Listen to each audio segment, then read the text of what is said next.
And you were as a biographer of Donald Trump. Donald Trump was a joke to a lot of rich people, right? And now all of a sudden he seems to be the savior of rich people. Well, the thing to remember in the New York real estate community, he was always seen as P.T. Barnum. Steve Ross is an authentically high-profile, accomplished developer in New York and Manhattan.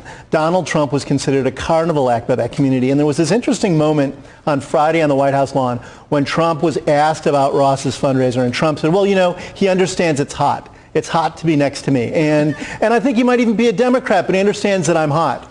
And what he's saying there is he gets that this entire community that disparaged him once is willing to put their morality on the table and bury their ethics and their civility in order to do influence peddling with the president. That's why that fundraiser exists. And I authentically don't think Ross had to have thought these things through before he even decided to sign on.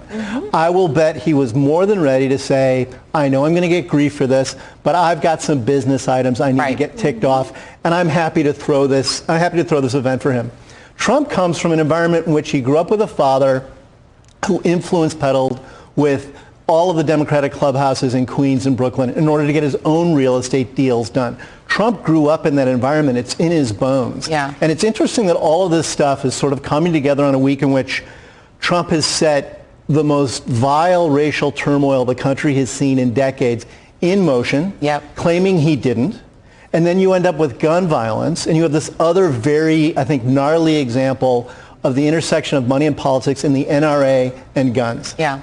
And Trump is not going to back away from where he is or has been on guns because of the events of the last few days. And Steve Ross is not going to back away from what he needs to get off of his business menu because a bunch of protesters are lined up on the streets in the Hamptons. The exact whole country into the old New York of the 80s that he remembers, where he's just running it like it's the same sort of scams he was able to run. Well, right, he couldn't get respectability, but he could buy his way in. He still did get all these bigwigs, very famous people, even the Clintons, to show up to his wedding when he married Melania. He was able to buy his way in, even if he was crass, because at the end of the day, people want money. And so that is the thing. Donnie Deutsch has said this. People just want the money. And so a lot of people are willing to say, I don't care how much violence. I don't care how many kids lose their parents. I don't care. I just want my money. Well, remember, this is a facet of white America, right? Racism and oppression always come with an economic argument attached to it, right? I'm sure if we went back in the day, like antebellum cycle was saying, well, I'm not in it for the slave rib, but I do want those cheap cotton tees, right? Like, I'm sure that's what was happening, right? Look, I disagree with people who think that there is a moral distinction between people who are excited by the racism versus people who are merely indifferent to the racism. There is no moral distinction. There cannot be a moral distinction. Because you know why? The children who are orphaned on the streets of Mississippi see no moral distinction between, because Stephen Ross got a tax cut to look the other way while their parents were being abducted. All right? What needs to happen? Like, I don't know how much money Stephen Ross needs, but I am confident that those children would buy a membership to Equinox if it would bring back mommy and daddy. Right, absolutely. But their money isn't good enough for Stephen Ross. Their checks are no good in the Hamptons. And that is why these Trump supporters are just as complicit in his cruelty as the man himself. And David K. Johnston, I mean, listen, Donald Trump is what he is, but the people who are benefiting from what he is, I don't see how they can escape him. I just don't. It is really hard to believe that somebody can make a credible argument. Maybe they got away with it in 2016 when he was just the guy from The Apprentice, and they could say, oh, this other stuff, he's just faking it for the campaign. This isn't faking it anymore. He's literally has the same words. Have you read this manifesto the guy wrote in Texas? It reads like what Donald Trump says. Well, Donald Trump is actively promoting white supremacy. There's no doubt about that. But I think the Stephen Ross issue brings up something else. Our Constitution doesn't say one word about creating this country to make us rich. It talks about justice, a more perfect union. it talks about a better society.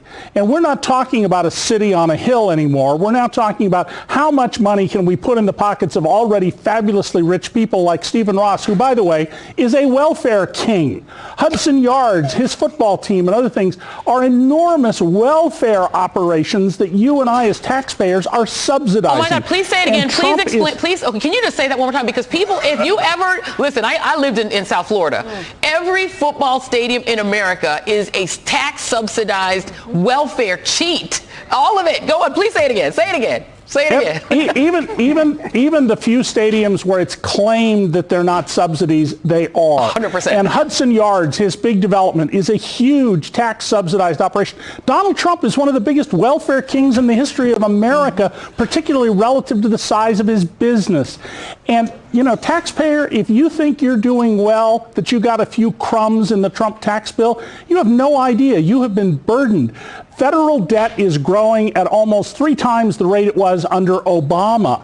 And the idea that the Republicans and Donald Trump are going to somehow be fiscally responsible, please, that's just absolutely absurd. We got to laugh at it. Absolutely absurd. And then put over this the racism that is, and I'm with Ellie 100% about this. You put over this the racism that's about it, and this is about rich white people supporting a racist because it makes them richer. If you got $500 million, what difference does it make that you have $600 million? Yeah. You're going to destroy the country for that? Yeah, and we're going to talk about this on our next block, but I mean, you know, Tim, the thing is that the Trumps are good at is convincing broke white people that somehow he is their avatar, that he's the way they would be if they were rich, when he has nothing to do with them. He inherited his money. But there is like a lure that Donald Trump is putting out because some of the people he's hurting the most are white people. Mm-hmm. He's taking their farms. His tariffs are killing their businesses. He's destroying their economic lives, but sort of drugging them with brown children in cages and drugging them with the suffering of people that they think are the cause of their suffering. I mean, we've said it before, but it's always worth saying again. Donald Trump is the most successful con artist in the history of the world.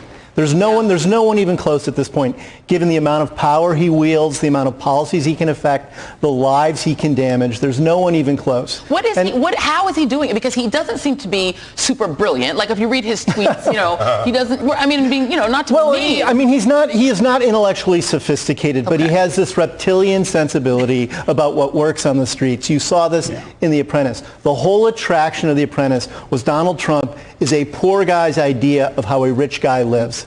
Donald Trump has not an inkling of sentiment in him about empowering other people or lifting other people up from where they are in the world, regardless of what sex or color they are. Yeah. There's an added dollop, a grotesque dollop of racism and sexism in it because he disparages that other crowd. But across the board, he thinks of working class people as losers. He thinks of them as having arrived there because they were destined to be there, that they either didn't work hard enough or they have a genetic problem. That's where this man comes from. Yeah. But he also knows that who he is, the way he rolls with women, with money, with an apartment that looks like this sort of, you know, heroin dream of Louis XIV. All of those things combined is appeals to them, and he plays on that sentiment. Yeah. But what he doesn't do is he doesn't marry "I care about you, working class America" with policies that actually help working class America. He has a bonkers trade policy in motion with China. It's hurting American farmers. It's hurting small manufacturers. He's forced the Fed to lower interest rates in a way that actually hasn't caused the markets or the economy to turn around, and is making China laugh at us. Yeah. And the consequences of that are going to be apparent. And they'll figure it out. But there is, I mean, first of all, I dare you to beat the heroin dream of Louis XIV. I triple dare you to try to beat that. But I mean, the thing is that the question, and I'll throw it all to the can, how do you communicate that to people who are drugged by it? Right? They're already anesthetized by it.